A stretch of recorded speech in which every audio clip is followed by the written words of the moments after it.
Yo la gang, j'espère que vous allez bien. Aujourd'hui, pour une série à voir et à revoir, Pyramid Game ou les jeux de la pyramide en français.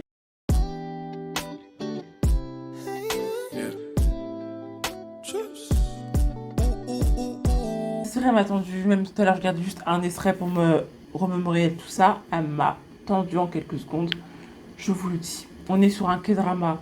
La série, elle est actuellement sur Paramount Channel, donc vous pouvez la retrouver sur Prime Video et Canal Plus gratuitement, si vous avez, bien sûr. On est sur une saison, 9 épisodes, et sur un drame, thriller psychologique, en fait. Et la série est inspirée d'un webtoon. Si vous aimez les thrillers psychologiques qui sont centrés sur les enjeux sociaux, les relations humaines, jusqu'à où l'humain peut aller par méchanceté, etc., franchement, vous allez vriller, mais vous allez aimer. Bon, on suit Suji, notre personnage principal, qui arrive dans un lycée, toute nouvelle et tout. Elle arrive dans la classe 2-5. La classe de 5, je vous explique. C'est une classe qui est excentrée du lycée. Vraiment, ils sont à part du lycée. Il y a un lycée là, plein d'élèves, eux ils sont à part. Un seul bâtiment pour une seule classe.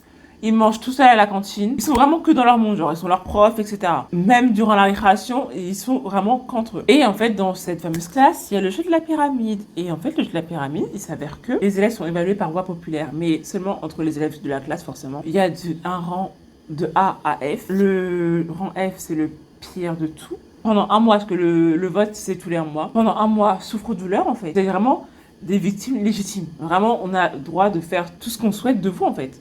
Vous êtes littéralement, pendant un mois, l'esclave de la classe. Voire beaucoup plus, d'ailleurs. Le souffre-douleur. Et en fait, pour la personne qui est F, c'est vraiment c'est un véritable cauchemar qui est vu. Parce que là, on est sur vraiment une série, je vous dis, la violence physique, mais aussi psychologique. Vraiment, ça en fout. Et ce qui me tend encore plus dans cette série, du coup, on est dans un lycée, ça veut dire harcèlement scolaire. Et ça me tend ce sujet-là, les gars. Vraiment, ça me tend beaucoup. Ce jeu-là, il existe depuis, je sais plus, peut-être 1 an ou 2 ans. Enfin, je sais plus, pas mal de temps dans la classe. La classe a toujours fonctionné comme ça, vraiment. Personne n'a osé se rebeller parce que, en fait, ils ont peur, etc. Et en fait, jusqu'à que notre personnage, notre héroïne, en fait, vient, elle bouscule tout, là. Elle a dit, mais en fait, c'est injuste. Sunji, notre personnage principal, elle va tout faire pour savoir qui est derrière ça et comment on peut arrêter ça.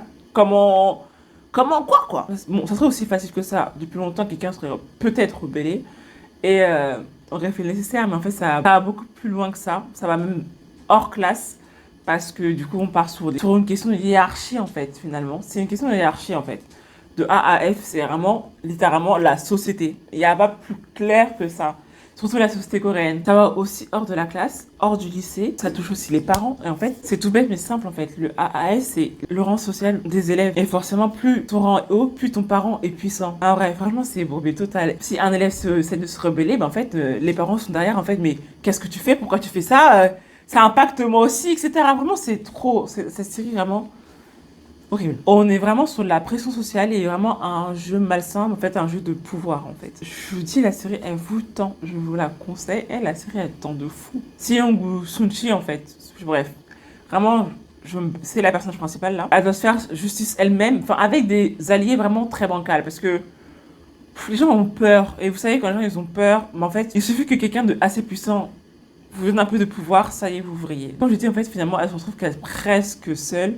Vraiment, alliée, des fois vraiment très très bancale. Enfin, presque seule. Pas totalement seule quand même. Bon, je vous laisserai découvrir la série. Donc vraiment, dans chaque épisode, on a la manipulation, on a la maltraitance. Là, c'est même plus de la violence, là, c'est la maltraitance. Des confrontations violentes et des alliances très bancales. Je répète encore, des alliances très bancales. Bon, là, j'ai parlé que de la personnage principale, mais cœur sur Jaeyoung. Cœur sur Jaeyoung, en fait, parce que elle aussi, c'est vraiment kiffé ce personnage-là. J'ai vraiment l'acting, genre de tous d'ailleurs, toutes, est parfait. Surtout Erin, vraiment, elle vas-y. Quand vous allez regarder la série, vous allez comprendre. Les gens, quand ils sont là pour vous manipuler, ils vont vous manipuler. Bref, regardez la série, je viens de vous dire vraiment, le sujet est important. Et c'est même plus que loin, comme je l'expliquais, on est vraiment même sur finalement, c'est une mini-représentation de la société coréenne, ou de la société même tout court, on va dire. Mais bon, vraiment sur le niveau hardcore. Vraiment très hardcore. Et vous avez un twist à chaque épisode, les gars. Donc vraiment, vous allez juste se dire, mais attends, faut que je regarde la suite de l'épisode. Et quand tu pensais que, mais en fait, non, tu vois, tu captes ou pas? Donc vraiment, regardez Pyramid Game, allez-y, foncez. Et vraiment, je dis, c'est un pote à moi qui me l'a conseillé. Et quand même, chaque épisode, je faisais un vocal, c'était pas possible, je ma tête à péter. Je dis, mais en fait, pourquoi tu m'as conseillé cette série? Elle me rend folle. Mais elle est trop bien, la série, trop bien. Allez, je vous dis à bientôt. Ciao. Bye.